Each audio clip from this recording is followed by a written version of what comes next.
Every day in the United States, 5 children die as a result of child abuse. If that wasn't bad enough, it is estimated that 60 to 85% of child deaths as a result of abuse is not reported as such on death certificates. Child abuse is a serious problem that can be prevented and stopped if responsible citizens know what to look for. I realize that child abuse is not an easy subject, but the experiences I've had with friends and people close to me has led me to do extensive research on the subject. Anyone who's involved with children in any way should know what child abuse is and how to respond to it. I will tell you enough so that you can become familiar with the 4 kinds of child abuse. I will help you learn to recognize what signs are associated with these different kinds of child abuse. Most importantly, I will teach you how to respond when you see it and what to do. So the first question is, what is child abuse? There's 4 different kinds of child abuse that can occur. There's physical abuse, emotional abuse, sexual abuse, and neglect. The first, physical abuse, is probably what most people think of when they think of child abuse.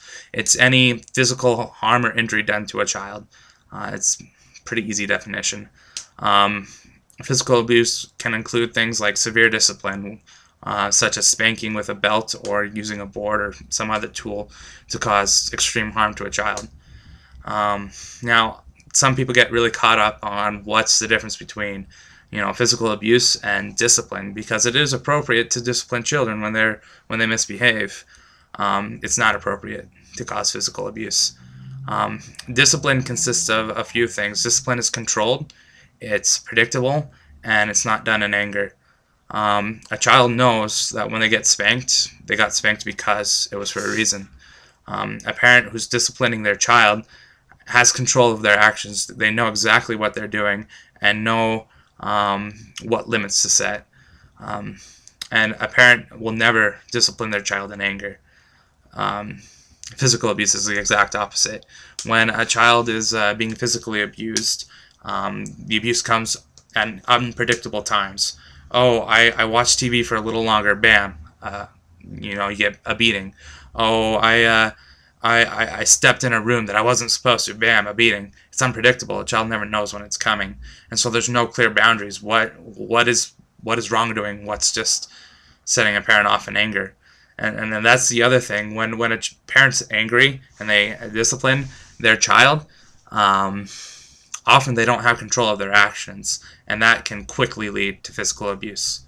Some of the signs of physical abuse they're pretty easy to recognize. Any unexplained bruises on a child's body is an indicator of physical abuse. Now, I realize that children run around, they bump into each other, and they play, but you can explain those, but you have a hard time explaining why a child has a big old belt mark across their back, or something even worse, like an iron burn on their arm. That's a pretty clear sign of physical abuse. Other signs of physical abuse include a child wearing inappropriate clothing for the weather. For example, they may be wearing a full sweater and pants in the middle of summer. All the other kids are wearing shorts and t-shirts, and this poor child is sweating up in long clothing. But they wear this clothing to cover up the bruises. They don't want people to see that. The parents don't want people to see that. So that might be an indicator of physical abuse. Another indicator is a child will be on alert, and they'll be afraid of anybody coming near them to touch them. They think, oh, am I going to get hit? And so their learned response is to flinch, get away. These are all indicators of physical abuse. The second type of child abuse is called emotional abuse. And this isn't as easy to see as physical abuse. It doesn't leave marks that we can readily see with our eyes. We have to look deeper. Emotional abuse consists of belittling or humiliating a child, especially in public. So you see a parent and they look at their child and they tell their child they're worthless. You're a mistake. We should have never had you. And they mean these things. And you look at the child and you can see on their face just this broken spirit. That's emotional abuse. This can cause some pretty devastating after effects that, like I said, you can't readily see. You can't see the effects of emotional abuse as easily as you can see a broken arm, but they're there and they're real, and they can cause some real damage. Some of the signs of emotional abuse include a child who doesn't act appropriate for their age. They may act like an adult when they're 10, or they may act like an infant. You know, there's the two extremes, but either one of these extremes indicates emotional abuse.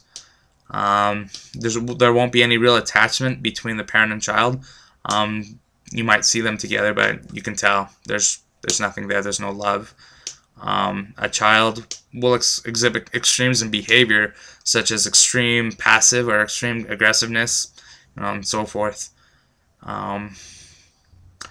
So the third type of child abuse is sexual abuse, and again, it doesn't take much to realize what this is. Any sexual act with a child is abuse and inappropriate. Sexual abuse can also include exposing a child to pornography or inappropriate sexual acts. It's not child appropriate. There's a reason why it's not meant for children. It's abuse, and it shouldn't happen. Some of the signs of sexual abuse, and these again are really hard to see. Kids who are victim of child abuse don't want to admit it. They feel this guilt and this shame, and they don't want to get their abuser in trouble. But there are some signs to look for. For example, if a child has trouble sitting or walking, that could indicate a problem. If a child knows too much about sex for their age, that's a problem. If a child has an STD or is pregnant before the age of 14, that's a problem. Either they've fooled around with someone at school, or they've got a adult figure in their life who's abused them. Either way, there needs to be an investigation.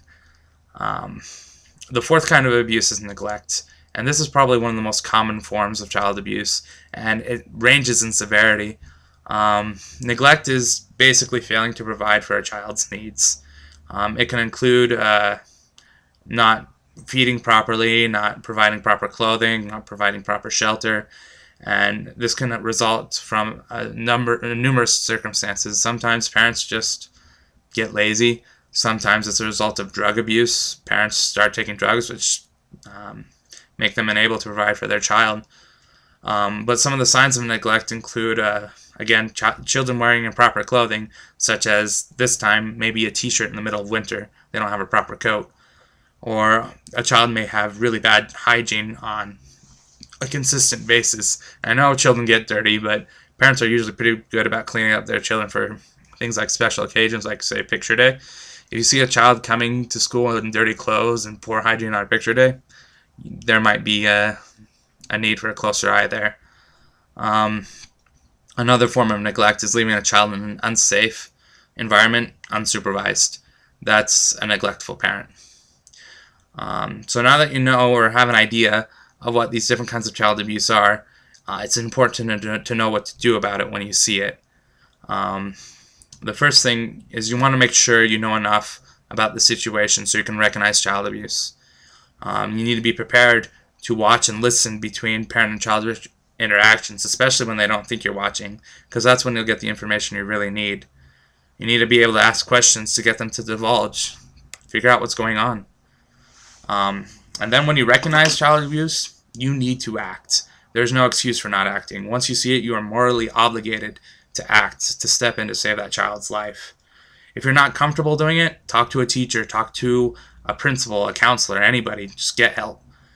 You can also report child abuse to the Child Help National Child Abuse Hotline at 1-800-4A-CHILD. Call that number and they'll give you the best advice for your situation. But no matter what, you need to do something.